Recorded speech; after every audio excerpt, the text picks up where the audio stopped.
Nah, jadi data-data dikumpulkan, kemudian dilakukan proses input data atau di kantor BPS disebut dengan pengolahan, ya pengolahan data. Kemudian data tersebut nggak langsung dihitung saja Bu Ayu. Data tersebut harus melalui proses validasi, harus valid ya. Mungkin kita nganggap validasi udah selesai ya. Oh belum, setelah ada validasi bertahap-tahap, kita lakukan lagi proses revalidasi. Sekarang itu sebagian besar pendataan sudah pakai berbasis Android, sudah pakai gadget semua. Bisa diinput, tetapi submitnya nanti tunggu ketemu sinyal. Itu sebetulnya bahan diskusi menarik Pak, kalau kita bisa kembangkan di kegiatan di internal di Pemda, itu menjadi sebuah inovasi bagus itu. Saya yakin teman-teman itu pasti bisa.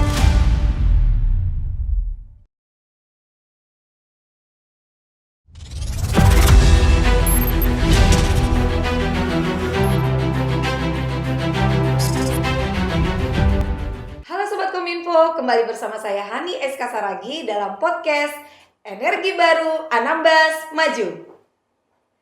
Ya, kali ini kita kedatangan tamu yang saya yakin semua pasti sudah pada kenal, khususnya Sobat BPS.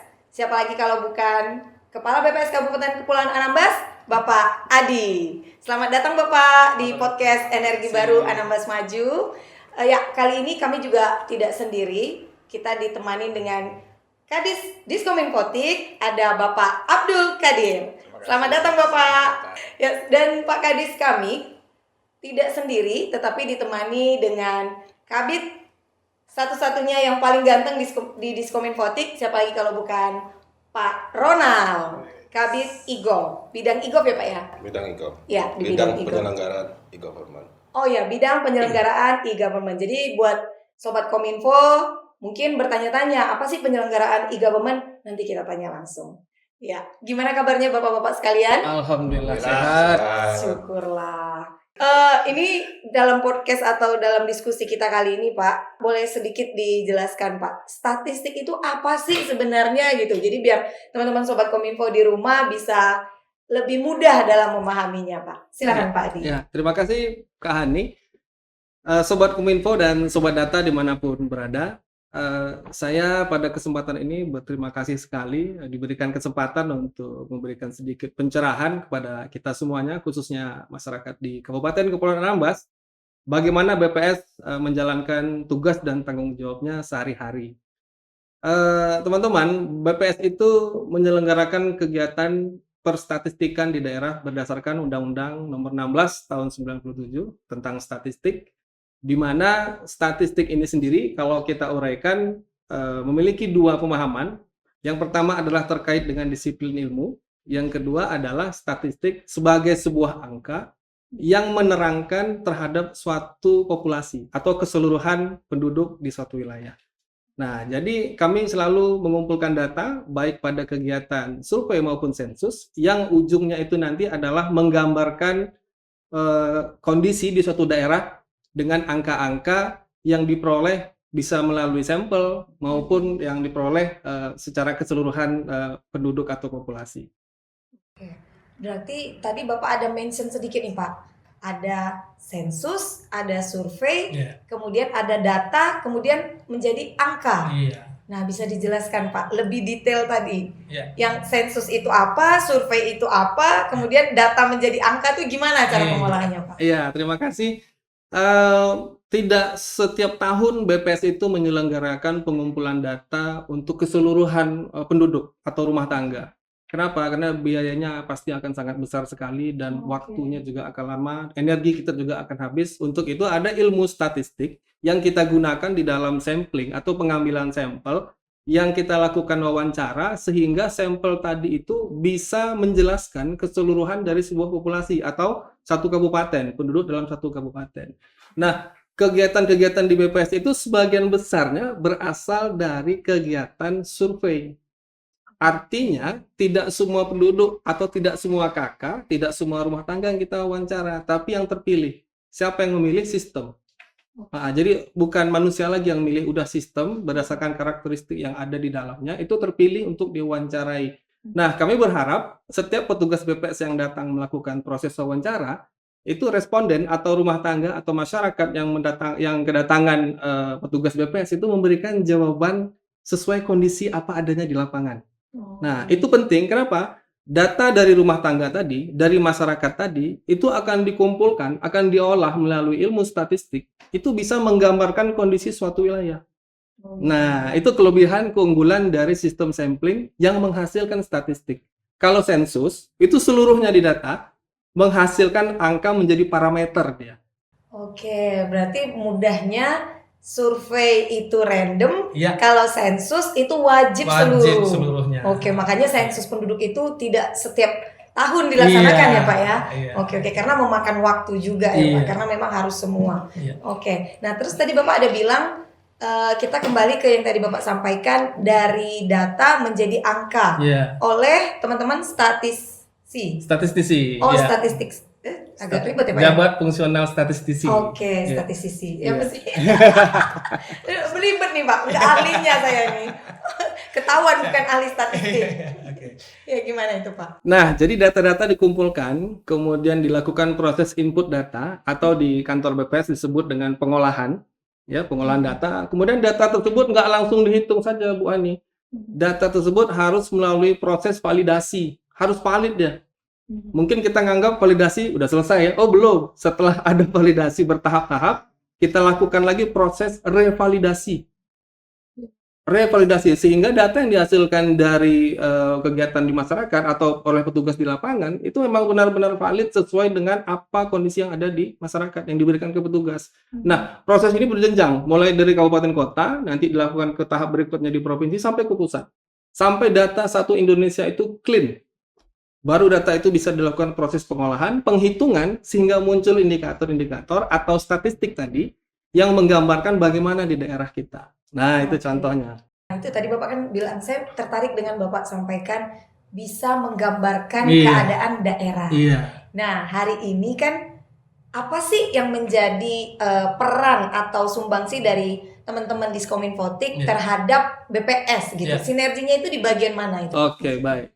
Salah satu yang diamanatkan dari Undang-Undang Statistik tadi adalah bagaimana BPS itu berfungsi sebagai pembina kegiatan statistik yang ada di Pemda, yang disebut statistik sektoral. Oke. Nah, gitu. Oke, Jadi berarti disitulah sinerginya kita Iya. ya Pak, antara Diskominfotik dengan BPS. teman-teman BPS. Nah, memang untuk pembina statistik di kabupaten kota itu BPS sebagai adminnya, ya. Nah, di Diskominfotik ini sendiri ada bidang statistik dan persandian yang salah satu kegiatannya itu adalah mengelola kegiatan statistik sektoral. Oke. Data-data yang dihasilkan dari seluruh OPD, dalam hal ini sebagai wali data pendukung, itu bermuara ke Diskominfotik.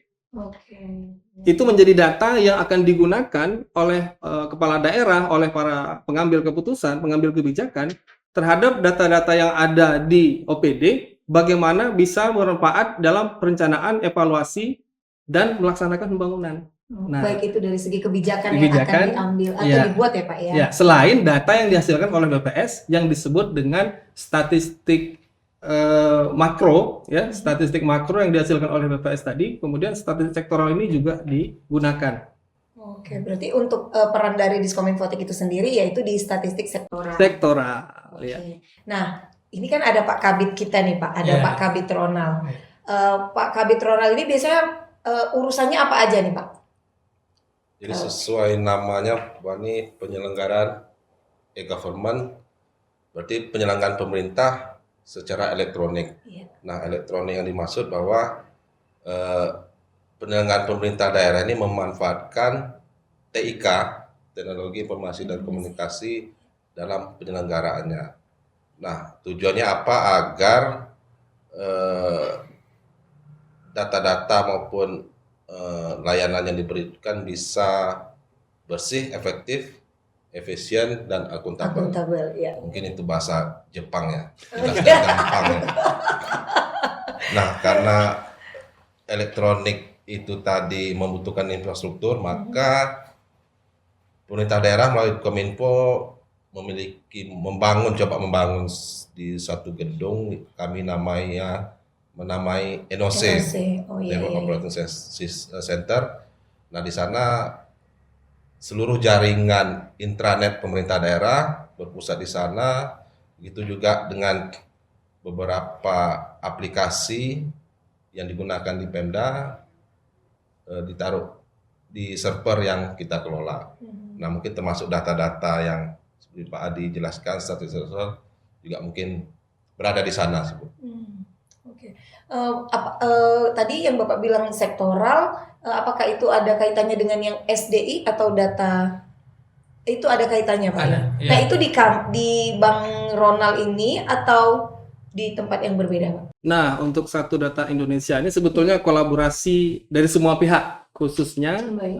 koordinatornya ada di Bapeda, Oh, oke. wali datanya ada di Diskominfotik, Oh, diskominfotik. nah, BPS sebagai pembina.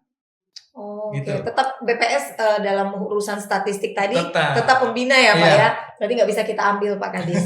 Tetap harus BPS pembinanya kita. Iya. Kalau Bapak menanggapi kolaborasi tadi, kira-kira seperti apa sih Pak inovasi yang kita lakukan ke depannya sehingga data sektoral maupun SDI tadi dapat berjalan dengan baik gitu, Pak? Terima kasih Bu Ani. Memang semenjak saya di Diskominfotik, kemarin kita juga melakukan silaturahmi dengan Pak Adi di kantor Pak Adi di BPS. Artinya kita coba berkolaborasi terkait bagaimana nih pengelolaan data yang menjadi tusi kita sebagai Diskominfotik. Mungkin di dalam hal ini juga tadi sudah disinggung Diskominfotik sebagai wali data untuk mengelola data-data yang ada di Kabupaten Kepulauan Anambas. Jadi hari ini saya berkeinginan dengan teman-teman tentu yang membidangi bagaimana statistik yang ada di OPD itu bisa dikelola.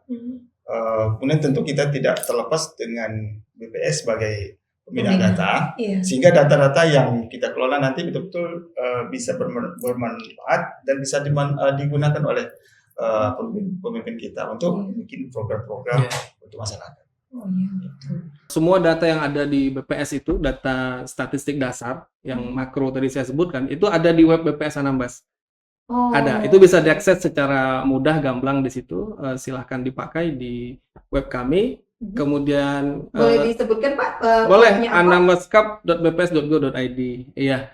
Jadi silahkan masyarakat untuk mengakses data yang dihasilkan pemerintah ya untuk wilayah Anambas, silahkan diakses di sana. Terkait dengan data-data sosial ekonomi, data-data pertumbuhan ekonomi, dan indikator-indikator makro lainnya dalam statistik dasar yang bisa di-download secara free ya, tinggal akses saja. Nah, untuk teman-teman dari Diskominfotik sendiri merupakan penyedia rumah bagi data statistik sektoral yang dihasilkan oleh OPD. Nah, tugas BPS dalam hal ini adalah membina bagaimana OPD tadi menghasilkan data yang valid. Data yang memenuhi standar. Official statistiknya di OPD yang memenuhi standar. Selama ini sudah ada data. Tentu di dalam perjalanan pemerintahan ini dari awal berdiri, perencanaan, mengevaluasi ya, itu semua udah pakai data. Cuman apakah datanya valid? Nah, ini tugas kami untuk melakukan hal itu agar teman-teman di OPD mampu menghasilkan data yang valid. Jadi tidak diragukan lagi apakah data itu digunakan di Pemda, di level Pemprov, ataupun di kementerian, itu data sudah valid, jadi tinggal silakan pakai. Itu tugas kami. Oke, berarti tetap validasi selain sebagai pembina, teman-teman BPS juga memvalidasi Iya, data itu. karena data itu ada standar data. Iya. Iya, ada Nah, beberapa ini hal jadi yang harus ilmu terpenuhi. baru ya. Iya. Ilmu baru nih Pak. Mikirnya kan tinggal ngasih data, udah kan tinggal teman-teman statistik yang ngelola. Nah, ternyata ada data yang tidak lulus verifikasi seperti itu. Nah, tadi Bapak bilang juga dengan statistik bisa menghitung, ya kan, bisa menghitung. Nah, ini kan kita masalah jaringan nih Pak Ronald. Nah, bisa nggak kita, apakah memang sudah ada hitungan sendiri dari teman-teman e-government dalam menghitung kebutuhan jaringan atau apa ya, kalau di kita ini di e-gov ini apa nih Pak Ronald? Infrastruktur kah atau gimana? Mungkin yang dimaksud itu untuk menghubungkan beberapa wilayah, mungkin lebih tepatnya infrastruktur jaringan internet lah yang kita kenal. Nah,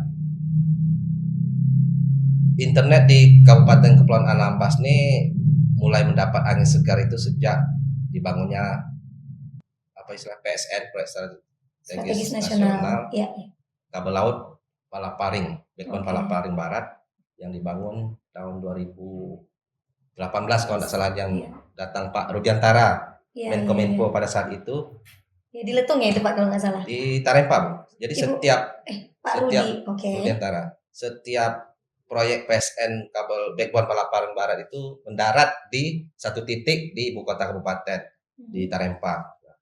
Sering berjalannya waktu, memang pada saat itu untuk di Pulau Siantan, Kecamatan Siantan, itu internet luar biasa cepat. Nah, berkat upaya pemerintah daerah bersinergi dengan pemerintah pusat dan dukungan dari penyelenggara telekomunikasi, dalam hal ini Telkom, beberapa tahun kemudian 2001 atau 2022 awal ya, kita meminta Telkom membangun kabel laut untuk menyebarkan yang titik backbone yang tadi bisa ke Pulau Matak dan di Jemaja. Berarti saat ini masih di Matak dan Jemaja ya Pak? Nah, 3 pulau besar ini sekarang. Nah, akhirnya Telkom bangun, berikut Telkom juga membangun inlandnya, kabel daratnya. Kalau di Letung, Pulau Jemaja itu dari Desa Landak sampai Kuala Maras. Kalau untuk Pulau Palmatak itu dari Matak kecil nyampe ke Piabung kalau tidak salah. Nah, jadi sebagian besar pulau itu telah terlayani kabel laut darat. Nah, yang jadi PR tantangan bagi kita, ada beberapa kecamatan di luar 3 pulau besar tadi, bagaimana juga terakses layanan internet sehubungan dengan tidak hanya mungkin survei kegiatan pemerintahan, tapi juga mungkin dari sisi pendidikan, kesehatan. Maka dengan tantangan daerah kita yang berpulau-pulau, yang tersebar, memang penyelenggara telekomunikasi agak berat mungkin karena anggarannya investasi yang cukup besar, sehingga syukurnya kita ada program bakti Komdiji sekarang melalui BTS USO-nya dan akses internet. Nah, di Anambas sekitar 150-an titik mendapat bantuan akses internet dari Komdiji. Melalui baktinya. Itu kita fokuskan untuk daerah-daerah yang utamakan untuk daerah-daerah yang di luar 3 pulau besar ini, karena mereka sangat membutuhkan. Cuma memang bantuan dari Komdiji Bakti ini kan masih menggunakan PISAT. Memang keunggulan dari PISAT itu kan bisa di mana saja selagi ada langit, bisa. Cuma kan cost-nya yang sangat besar itu tadi. Satelit gitu ya Pak? Ya, cost-nya sangat tinggi sehingga kapasitasnya sangat kecil.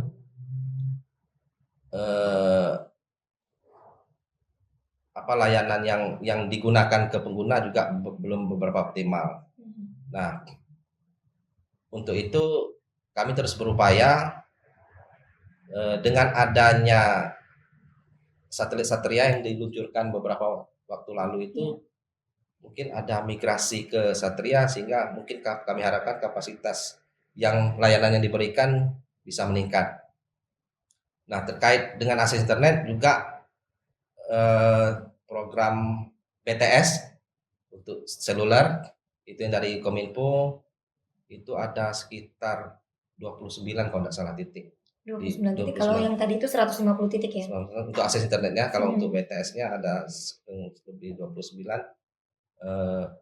Ada Excel, Telkomsel dan Indosat juga. Nah, itu tadi baru mau nanya vendor apa saja yang sudah ada di Anambas ini hari ini. Mudah-mudahan, tapi saya optimis mudah-mudahan ke depannya penyelenggara telekomunikasi terus mengembangkan infrastrukturnya untuk membangun daerah-daerah yang terpencil yang di luar 3 pulau besar ini, sehingga kami berharap juga dengan kondisi sekarang, infrastruktur sekarang, setidaknya bisa meringankan tugas kawan-kawan dari statistik Pak untuk mengumpulkan data, karena data adalah senjata utama sekarang. Iya benar. Itu yang tadi mau ditanyakan. Maksudnya dalam mengambil data statistik tadi itu, apakah bisa by phone, apakah karena kan ya itu tadi Pak, mohon maaf tadi Iya. Bapak bicara ada singgung sedikit Iya. mengenai anggaran ya Iya. kan. Sensus itu memakan biaya banyak, survei itu memakan biaya banyak. Iya.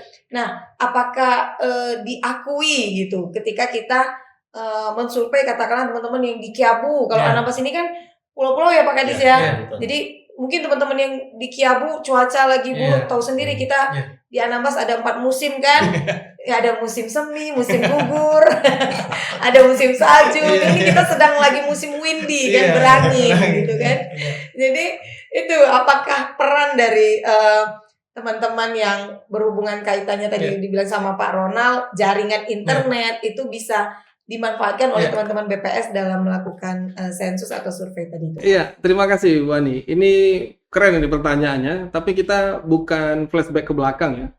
Salah satu dampak COVID kemarin yang berlalu itu adalah bagaimana munculnya inovasi-inovasi baru, Oke. sebuah teknologi dikembangkan untuk tetap bekerja, bisa menghasilkan, tetap produktif, gitu ya. Nah, kebetulan BPS ini semenjak 2020 ya, sensus penduduk seingat saya itu tahun 2020, kalau sekarang 2026 sensus ekonomi, itu sudah mulai bermigrasi dari melakukan pendataan berbasis kertas itu ke dalam aplikasi. Bahkan aplikasi kami itu bisa dikerjakan tanpa sinyal. Ketika submit baru cari sinyal. Gitu. Jadi silakan mendata di pulau-pulau yang sampel kami kan nyebar ya Bu ya, karena kan perwakilan representasi terpilih ya. Jadi kita nggak bisa tahu dia tuh entah muncul di Kiabu, entah muncul di Mengkai, kita nggak tahu. Dan itu harus tetap dilaksanakan. Sekarang itu sebagian besar pendataan sudah pakai berbasis Android, sudah pakai gadget semua. Bisa diinput, tetapi submitnya nanti tunggu ketemu sinyal. Itu sebetulnya bahan diskusi menarik Pak. Kalau kita bisa kembangkan di kegiatan di internal di Pemda, itu menjadi sebuah inovasi bagus itu. Saya yakin teman-teman itu pasti bisa. Nah, Jadi nambah kerjaan Pak Ronald ini kayaknya. nantinya memudahkan di awal mungkin ya. Kan kirain nambah kerjaan. Pak Ronald udah deg-degan tadi saya lihat mukanya berubah nih Pak. Aduh, gimana nih PR baru nih? Ya, di awal mungkin iya, tapi nanti setelah jalan itu semua menjadi simpel, menjadi ringan ya. Ya. Dengan inovasi tadi ini se-Indonesia Bu ya, BPS Indonesia melalui aplikasi Fasih namanya. Nah, itu semua menjadi lebih mudah petugas kita untuk melakukan proses pengumpulan data dimanapun dan kapanpun itu dilakukan pendataannya. Ya, berarti disitulah mungkin semakin sinergi gitu ya Pak ya.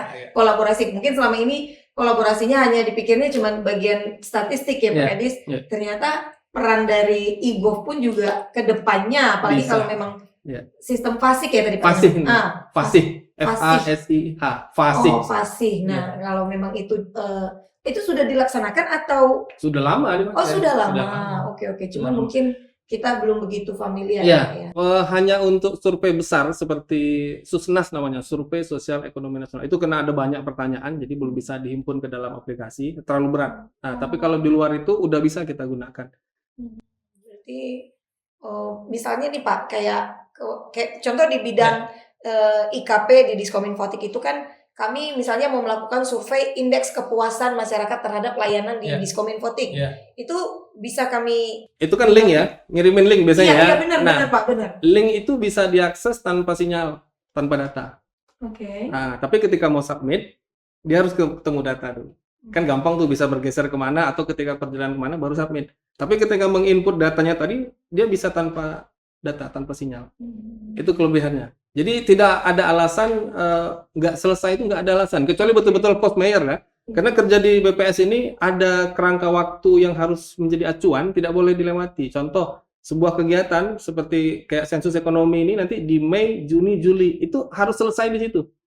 Kalau di luar dari itu, sebelum atau sesudah itu menjadi nggak valid lagi dia. Kondisinya harus dipetakan kondisi sesuai periode pencacahan, periode pendataan.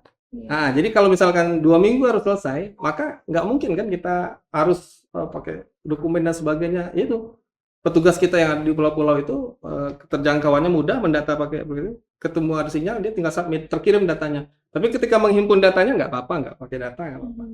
Berarti Pak izin, berarti teman-teman BPS ini ada juga yang bertugas di pulau-pulau atau pada saat momen kegiatan tersebut baru turun ke pulau? Iya, jadi kalau secara organisasi BPS ini sampai di kabupaten levelnya. Nah, kalau dulu ada sampai kecamatan, tapi semenjak reformasi birokrasi itu semua berujung di kabupaten. Sehingga dari kabupaten ke bawah, ke kecamatan, ke desa, ke rumah tangga itu menggunakan mitra yang berasal dari masyarakat yang kami rekrut untuk lolos pada standar tertentu. Nah, jadi ada syarat dan ketentuan yang harus dipenuhi, diseleksi. By system, Tetap semua by system. tetap by system, mengurangi campur tangan manusia, Oh iya. by system. Menarik sekali nih Pak. Kalau sejauh ini Pak, teman-teman dari BPS sendiri, mungkin baik itu secara dari tingkat kabupaten, provinsi ataupun nasional, sudah melaksanakan survei atau sensus apa aja nih Pak Nah. yang sudah dilaksanakan gitu? Kalau kita bicara tahun 2026, dari awal tahun itu kami sudah harus melaksanakan 3 survei setidaknya, yang utama, yang besar ya, yang relatif besar. Yang rutinnya tetap jalan, karena ada survei yang bulanan itu tetap jalan, gitu kan. Tapi yang paling besar adalah Susnas namanya, Survei Sosial Ekonomi Nasional. Susnas ini adalah survei berbasis rumah tangga sampelnya, dengan jumlah sampel terbesar di Indonesia ini, sedunia, ini sampel paling besar. Tidak ada survei lain di dunia yang sampelnya berbasis rumah tangga sebesar Susnas. Ini dilakukan setiap tahun. Yang kedua adalah kalau Susnas tadi itu angkanya akan dihasilkan sampai angka level kabupaten. Jadi nanti setelah selesai prosesnya semua muncul angka level kabupaten. Anambas angkanya keluar. Nah, tetapi yang kedua ada survei Angkatan Kerja Nasional, Sakernas namanya. Sakernas ini di Februari dilaksanakan, nanti angkanya menghasilkan level provinsi. Karena angka yang menghasilkan level kabupaten kota itu nanti di Agustus. Ada surveinya lagi di Agustus yang sampelnya lebih besar. Sekarang kecil sampelnya. Yang ketiga adalah SNLIK. Nah, ini survei Nasional Literasi dan Inklusi Keuangan. BPS, OJK, satu lagi LPS. Itu kolaborasi untuk mengetahui sejauh mana inklusi dan literasi masyarakat terhadap akses keuangan yang ada di daerah-daerah. Nah, sayangnya angkanya ini hanya menghasilkan level estimasi untuk dibaca sampai level provinsi sampai saat ini. Oh, Nah, itu penting sekali. Keuangan. Iya. Ya? Jadi maksudnya literasi keuangan ini lebih ke mana nih Pak? Maksudnya masyarakat memahami, memanage keuangan Iya, atau? iya. Oh, oke. Itu harus di Itu disurvei juga Iya. ya Pak? Maksudnya di apa tadi, di sensus ya iya, Pak ya? disurvei. Oh, disurvei. Disurvei. Oke. Masyarakat harus kita berikan literasi hal-hal positif terkait pengelolaan, salah satunya di keuangan. Oke. Jadi masyarakat itu harus ya manajemen keuangannya bagus sehingga mungkin berpengaruh nanti ke angka perekonomian masyarakat Bisa jadi, di daerah itu ya, sendiri ya, termasuk Pak, ya? mengaksesnya. Berarti kan fasilitas dan sebagainya. Kalau dari Pak Ronald sendiri Pak, maksudnya kira-kira ke depannya, tadi kan soalnya Pak Adi menyampaikan hampir semua yang dilakukan dari teman-teman BPS ini sekarang saat ini untuk meminimalisir tadi biar clean and clear tadi berbasis sistem atau teknologi. Nah, berbicara dengan teknologi tadi kan Bapak sampaikan pengelolaan ya Pak ya, pengelolaan infrastruktur e-government. Mohon maaf, apa salah tadi? Penyelenggaraan Penyelenggaraan e-government. e-government. Nah, kaitannya dengan sistem tadi Pak. Menurut Bapak, sistem di pemerintahan kita saat ini pengelolaan e-government-nya? Memang layanan pemerintahan ini kan dibagi dua nih Bu, layanan publik dan layanan pemerintahan itu sendiri. Oke. Seperti layanan publik itu kan yang diakses langsung oleh masyarakat. Iya. Seperti kita contoh perizinan, OSS itu masuk kategori layanan publik. Sementara layanan pemerintahan ini ada beberapa kategori, misalnya pemerintah sendiri menggunakan layanan yang kita kenal kepegawaian. Oke. Nanti ada layanan penganggaran, di keuangan, perencanaan, kemudian ada persuratan, administrasi, sekitar 14 layanan tadi itu Bu. Nah, sebagian besar layanan ini disediakan oleh pemerintah pusat. Jadi melalui aplikasi berbagi pakai. Jadi pusat menyediakan layanan dan pemerintah daerah menggunakan, karena segala infrastruktur memang di sana kita. Nah, ada beberapa layanan yang memang dikelola oleh pemerintah daerah sendiri melalui Diskominfo. Nah, untuk layanan-layanan ini seperti yang kami kelola sekarang ini ada Siskiodes itu keuangan desa, Keuangan desa. sistem keuangan desa, servernya di kami. Jadi kami hanya menyimpan data saja, tidak ada akses Ibu, cuma menyediakan infrastruktur. Nah, aksesnya mungkin di Kementerian Desa. Kementerian Desa atau Ya, tepatnya di Kementerian di Desa. kementerian. Nah, kemudian ada kesehatan, Simgos. Oke. Simgos. Nah, itu Oke. 3 rumah sakit yang di Jemaja, Tarempa, dan Mata, Iya. itu data-datanya juga menggunakan server kita. Simgos itu apa Pak? Kalau boleh sedikit dijelaskan. Jadi sistem informasi untuk pencatatan segala hal yang aktivitas di rumah sakit, contoh dari obat, layanan dokter, segala macam. Oh, oke. Saya kirain tadi Simgos itu kayak misalnya kita mau kayak JKN, aplikasi JKN itu kan bisa dilakukan pendaftaran online ya kan Pak? Nah, kalau Simgos ini lebih ke internal Jadi administrasi internal, rumah sakit jadi ya. rekapan Iya, pasien iya. segala macam biar terkelola dengan Iya, baik. iya. Kemudian ada beberapa aplikasi lokal lainnya. Nah, mungkin ASIS kali Pak? ASIS ya, ASIS. Iya. Nah, Yang apa harus Single kita Information isi. System. Iya, iya. Cuma yang perlu ditekankan dalam penggunaan aplikasi, karena mungkin dari kawan-kawan BPS tadi kan bisa semi online Pak ya. Ya, sebenarnya. Seperti ujian dulu waktu internet juga belum tersedia, sekolah-sekolah SMP, SMA juga semi online. Jadi pas dikirim submit pas ada akses sinyal, internet. Jadi iya, pas iya, ujiannya ya disimpan di Iya. tempat backup sementara. Nah, untuk kita sementara layanan kita ini kan kebanyakan memang langsung online sih Bu, tidak ada yang seminya kan. Memang ada beberapa tantangan juga dari bidang IGOP ini. Apa Karena itu Pak? Mumpung ada Pak Kadis nih Pak. Memang Boleh. perkembangan teknologi ini kan sangat pesat, sementara kemampuan kita untuk menyerap itu tadi memang Iya, butuh waktu, Bu. betul. Jadi ada teknologi yang baru kita pahami, Udah keluar lagi yang Udah baru. keluar yang baru. Benar. jadi tidak ada habis-habisnya. Jadi Iya. SDM itu memang sangat penting sekarang di lain dari infrastruktur. Jadi menyangkut sistem itu tadi, kita membuat layanan tentu diimbangi dengan infrastruktur, media penyimpanan, server segala macam kan. Nah, ya setidaknya untuk sekarang ini masih bisa di apa ya, standar minimalnya setidaknya bisa terpenuhi deh Bu. Jadi kalau Iya, ada SDM-nya. beberapa aplikasi layanan itu mesti memang kita harus menambah infrastruktur server. Salah satunya server tadi. Saya ingin menambahkan Silakan. terkait masalah infrastruktur tadi yang disampaikan oleh Pak Kabit. Iya. Karena beberapa saat ini kan kita selalu mendapat aduan atau informasi dari masyarakat terkait Iya. masalah hilang sinyal. Iya, di betul. Itu masing-masing tadi yang desa. ditanyakan benar. Jadi saya kira hari ini itu kan belum tercatat. Saya kira mungkin itu perlu kita catat, Pak. Ya. Yang mana akan dijadikan sebagai sumber data nantinya. Mungkin bisa saja beberapa saat kita evaluasi. Iya.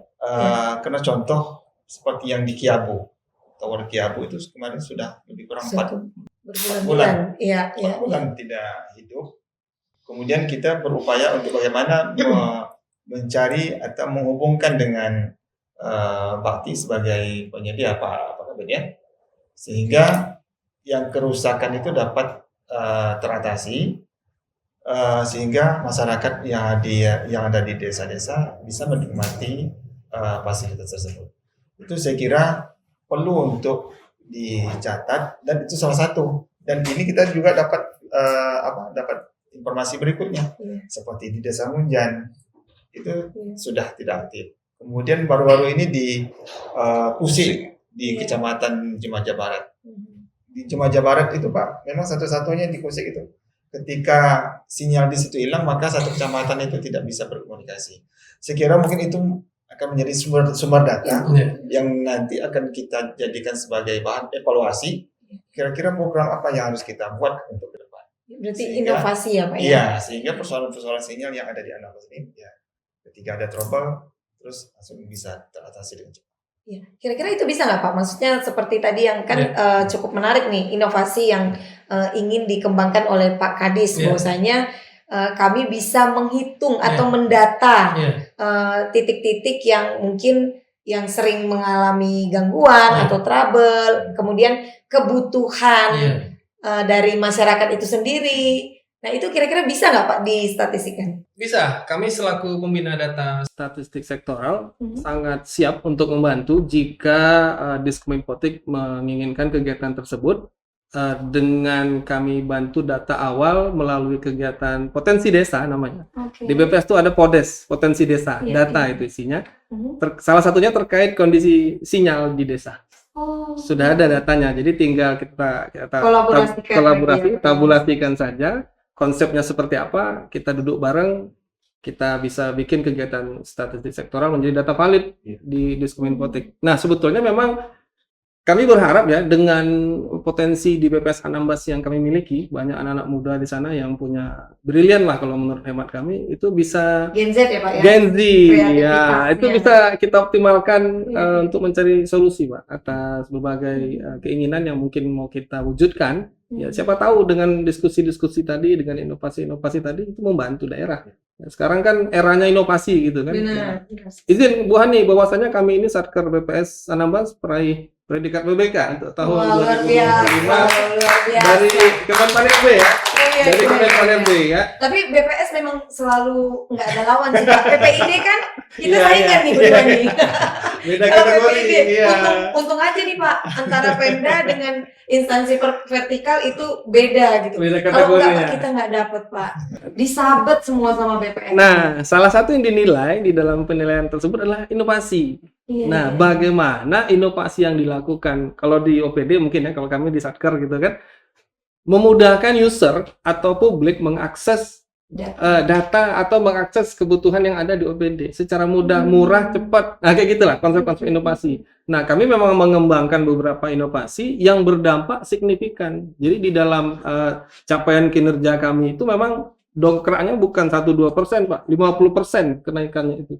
Nah, itu salah satu yang bikin kami bisa kompetitif ya. Saya nggak nyebut kami unggul, tapi kompetitif dari bayangkan BPS kabupaten kota lain di Indonesia gitu kan yang kita jangkau ya, jauh ya. Dari Anambas tuh. Saya bangga nyebut Anambas itu bangga saya, Pak.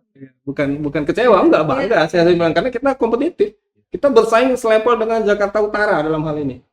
Bayangkan. Walaupun kita jauh dengan segala keterbatasan kita, pasti ada plusnya di kita. Betul. Tertinggal tetapi terdepan. Plusnya itu yang kita optimalkan. Saya yakin bisa. Di daerah tertinggal, Iya. tetapi terdepan. Terdepan. Nah, dalam hal itu juga Bu Hani, kami pada tahun 2026 ini menyelenggarakan sensus ekonomi juga berbasisnya IT. Udah nggak dokumen lagi, Pak.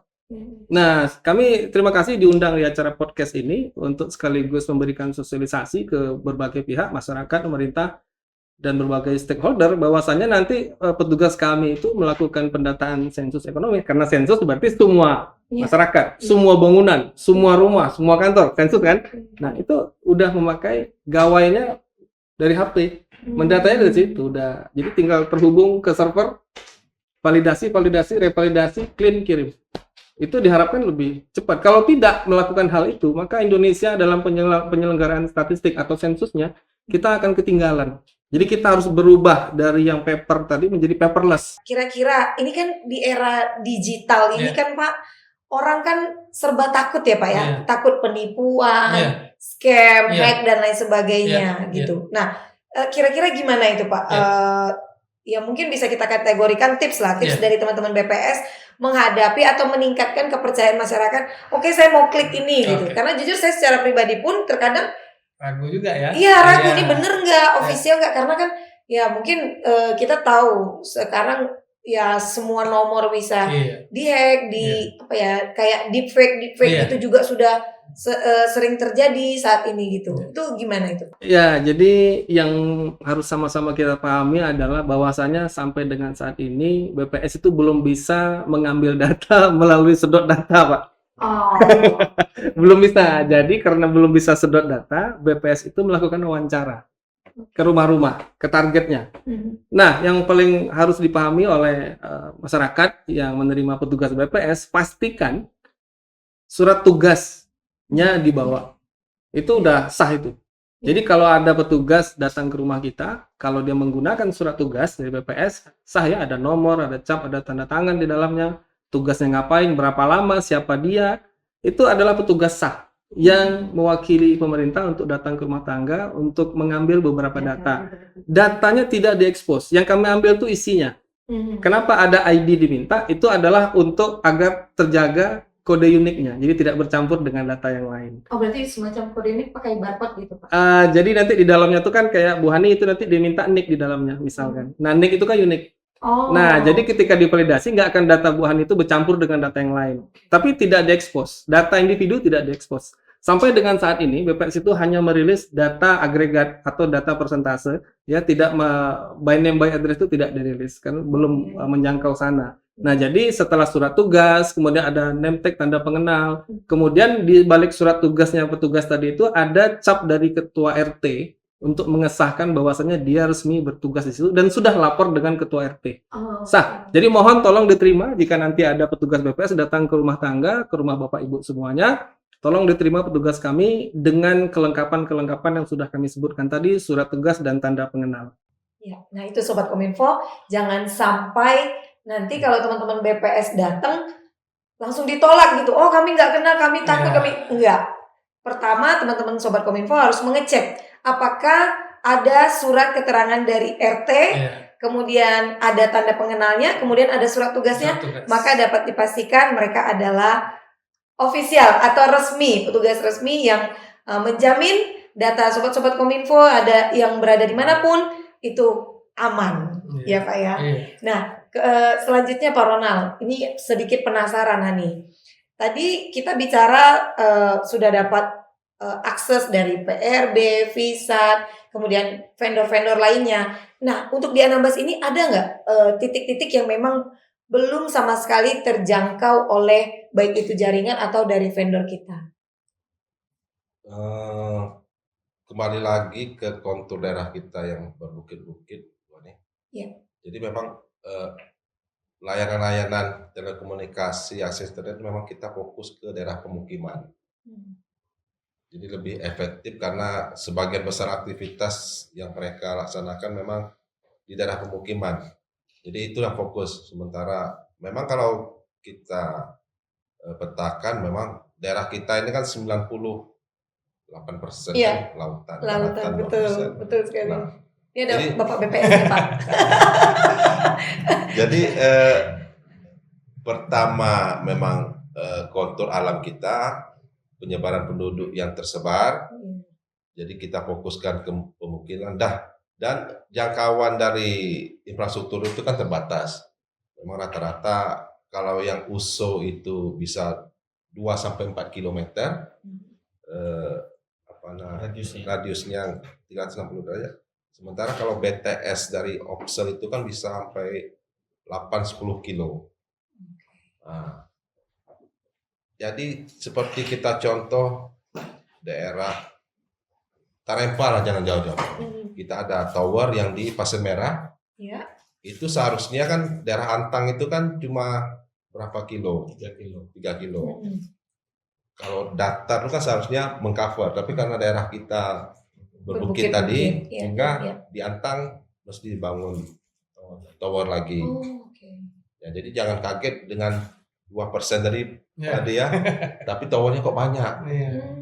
Kita hampir 52 desa. 52 desa itu ada 50-an lebih tower. Jadi ibarat satu desa itu satu desa satu tower ya. Oke. Karena kondisi kita itu tadi. Dan memang karena daerah pemukiman, jadi memang sebagian besar yang tidak berpenghuni itu memang belum menjadi fokus dari pembangunan itu sendiri. Kalau berarti tadi yang Hani tanyakan maksudnya, berarti kita tetap ada titik blind spot berarti di Anambas ini? Kalau untuk titik blind spot masih ada, karena belum lagi bicara desa, tapi secara ini kita fokus ke desa. Memang ada beberapa dusun yang masih belum terakses akses komunikasi. Memang karena keterbatasan biaya dan segala macam, memang kita fokuskan ke desa.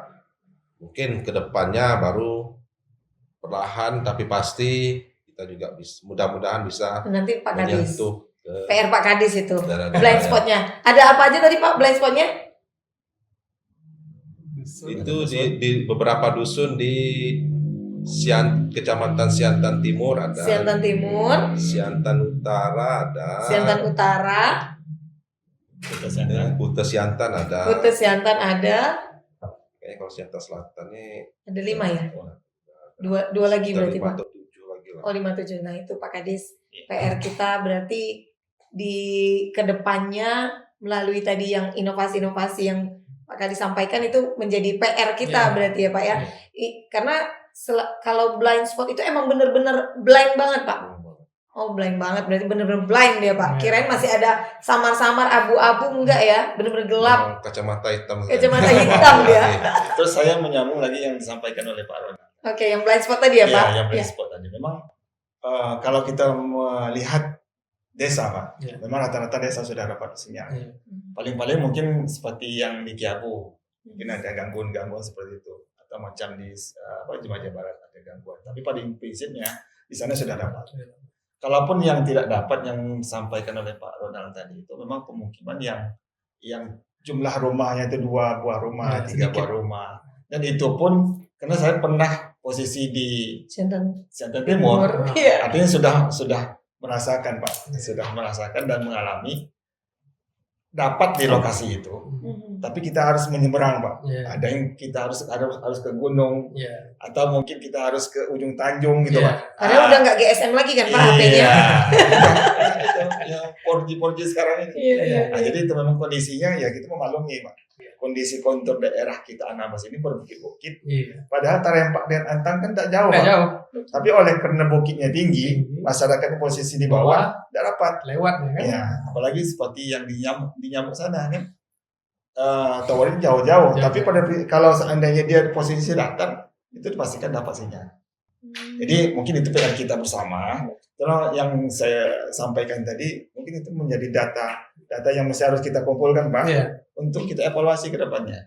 Di mana saja lokasi-lokasi yang mungkin perlu untuk kita dorong sehingga di sana bisa dibangunkan atau mungkin dipasang alat penguat sinyal gitu kan. Nah, Ada nggak itu Pak Ronald untuk alat penguat sinyal? Bisa sih Bu, maksudnya. hmm. Cuman, ada cuman juga. Ya. Ada cumannya nih. BTS induknya mesti kuat. Ya, Oh. Itu syaratnya kan. Kalau untuk saat ini kita sudah ada menggunakan di beberapa titik. Kalau untuk penguat sinyal ada yang kita coba contohnya di Teluk Durian. Itu kan blank spot dulu. Kita coba, ini kerjasama sama Telkomsel, karena Telkomsel yang menyediakan perangkat penguat sinyalnya. Memang karena blank spot itu tadi, memang tidak terlalu efektif. Karena memang dia butuh sinyal yang kualitasnya bagus, biar dapat ditarik dan disebarkan lagi. Nah pada saat levelnya itu tidak terpenuhi, Ya. maka kalaupun dapat dibilang alat ya. sia-sia enggak juga sih, ya kurang optimal lah. Kalau seperti batu belah itu, batu belah Kalau batu belah itu kan dia estafet tuh. mengantarkan ke nyamuk itu ya. Batu belah itu dari tower di Iya. Pasir Bekti, Iya, nembak ke batu belah, iya, batu belah sebagai BTS, iya. lanjutkan lagi ke Nyamuk. nyamuk. Iya. Nyamuk pun ada 2 BTS, Iya. estafet lagi. Iya. Jadi rata-rata nih bisa 3 sampai 4 BTS yang estafet Pak. Jadi kalau misalnya di Pasir Peti ini mati lampu listrik, mungkin baterai Iya. bisa cuma 3-4 jam, udah tuh nyamuk mati, Otomatis batu belah Oh, nyamuk belah mati. nyamuk Oke, mati. oke. Jadi berarti itu yang kenapa kalau misalnya PLN mati, ya. Imbasnya enggak cuma di titik situ aja Bu. Oh, Tapi oke, ada oke, beberapa. oke, oke. Jadi misalnya misal ada tower di Tarempa dan ternyata tower itu menjadi Backbone-nya. backbone untuk Tower katakanlah di Matak misalnya, maka meski di Matak itu PLN atau listriknya tidak padam, tapi jaringan bisa hilang. Hilang. Oke, Oke. Nah, jadi kan terjawab ya teman-teman Ya. Sobat Kominfo. Ya, jadi ini kan sudah 1 tahun nih Pak kepemimpinan Aneng Raja Bayu. Nah, bisa di-spill nggak Pak? Kira-kira untuk statistiknya ada progres nggak Pak? Ya mungkin nggak, mungkin harus langsung signifikan ya Pak. Silakan. Iya, harus kita akui bahwasanya pergerakan perekonomian di Anambas ini bergerak positif, namun tidak sekencang tahun-tahun sebelumnya. Ya, kita semua memahami kondisi saat ini, ya, tumbuh tapi tipis. Saya belum bisa kasih angkanya sekarang, ya, masih belum selesai dihitung, Bu Ani. Jadi mungkin itu nanti akan minggu depan akan saya sampaikan. Nah, bicara soal keputusan dan kebijakan Pak. Kira-kira di 2026 ini Pak, ada program atau keputusan atau kebijakan dari pusat yang akan dilaksanakan di ya mungkin diprakarsai oleh teman-teman BPS Pak di 2026 ini? Iya, jadi tadi saya sudah spill sedikit mengenai 3 kegiatan yang dijalankan di awal tahun, ya. Iya. Sebetulnya ada banyak kegiatan yang rutinan, tapi Iya. tadi itu ada kegiatan yang memang dijalankan di awal tahun, tetapi gongnya nanti di pelaksanaan sensus ekonomi pada tahun ini, tahun 2026, Mei, Juni, Juli. Oh, yang tadi Bapak bilang di awal. Iya, nah sensus ekonomi ini merupakan kegiatan besar, sensus ya, berlaku di seluruh Indonesia yang mampu mendapatkan potret perekonomian dari level nasional, provinsi, sampai kabupaten kota. Nah, ini nanti salah satu datanya itu akan menjadi pijakan pemerintah di dalam memetakan sekaligus mengambil kebijakan untuk pembangunan di perekonomian setiap daerah. Nah, untuk itu pada pelaksanaan Mei, Juni, Juli nanti itu BPS akan menyelenggarakan sensus ekonomi yang disupport. Wah, ini dia banyak nih, disupport salah satunya oleh Pemda. Oke. Karena Pemda juga punya kepentingan. Memang sensus ekonomi ini penyelenggaranya BPS, tetapi ini adalah kegiatan semua pihak, kegiatan kita bersama. Ada peran pemerintah daerah di dalamnya, ya. Ada peran kami selaku pengumpul data dan nanti yang menyajikan hasilnya. Dan ini semua merupakan sebuah kolaborasi kita bersama untuk bisa mendapatkan dari data dari sisi perekonomian, termasuk juga peran dari masyarakat ataupun responden yang nantinya akan kami datangi door to door, baik skala UMKM sampai skala usaha besar kami datangi. Akan saya detail bahwasanya di bulan Mei nanti itu dilakukan pendataan untuk usaha besar. Oke. Di bulan Juni Julinya itu adalah untuk rumah tangga. Nah, tentu salah satu yang jadi pertanyaan di dalam kegiatan perekonomian itu adalah bagaimana sih potret e-commerce atau bisnis online di Anambas? Itu kan agak susah itu mendapatkan datanya. Nah, melalui sensus diharapkan petugas kami nanti bisa mendapatkan datanya dan responden yang kami datangi tolong berikan jawaban apa adanya. Jujur ya. Apa adanya, ya. Ingat, petugas kami disertai dengan tanda pengenal dan surat tugas resmi dan diketahui oleh ketua RT setempat jika akan turun ke rumah tangganya. Nanti Pak, berarti di sensus ekonomi ini memang hanya khusus sektor ekonomi saja? Iya. Oke. Karena BPS itu meng-hire 3 sensus. Oke. Tahun yang berakhiran 0 itu sensus penduduk. Oke. Tahun yang berakhiran 3 itu adalah sensus pertanian. Oke. Nah, dan tahun yang berakhiran 6 itu adalah sensus ekonomi. Nah, ya, jadi harapannya Pemda mendukung kegiatan kami ini, termasuk di dalamnya mensosialisasikan. Nah, kami sudah melakukan komunikasi dengan kepala daerah bahwasanya kami butuh support untuk bisa informasi ini sampai ke level rumah tangga itu diketahui. Tingkat dusun tadi diketahui akan ada dan tolong terima petugas kami ketika melakukan pendataan di lapangan. Nah, untuk tahapan tadi Bapak bilang bulan Mei, Juni, Juli. Iya. Setelah 3 bulan itu kapan baru bisa diumumkan atau diketahui hasilnya? Nah, ini yang menarik dari proses bisnis statistik. Bahwasanya angka itu tidak bisa langsung selesai kegiatan lapangan langsung dirilis, nggak bisa. Angka itu melalui proses pemeriksaan di dalamnya, proses validasi tadi, proses revalidasi se-Indonesia. Jika ada salah satu saja daerah yang belum selesai, maka Indonesia belum selesai. Dan kita ada 500-an lebih kabupaten kota di Indonesia yang melaksanakan sensus ekonomi ini, sehingga itu merupakan rangkaian panjang. Mudah-mudahan diharapkan di bulan akhir tahun, ya, mudah-mudahan akhir tahun itu angkanya sudah bisa dihasilkan atau gambaran kasarnya sudah bisa terlihat. Wah, mudah-mudahan. Sebelumnya saya pernah itu membaca ada Anambas dalam angka. Ya. Apakah ini nanti salah satu outputnya, Pak? Nah, Anambas dalam angka sendiri merupakan produk dari BPS setiap tahun yang dihasilkan. baik data dasar statistik dasar yang dihasilkan oleh BPS maupun data-data sekunder yang dihasilkan dari OPD maupun instansi lainnya. Kegiatan yang ada dalam satu Kabupaten Kepulauan Anambas ini itu dikumpulkan dalam satu publikasi yang rilis setiap tahun. Itu adalah Anambas dalam angka dan itu berlaku di seluruh Indonesia. Semua kabupaten kota itu ada Anambas kabupaten dalam angka atau kota dalam angkanya.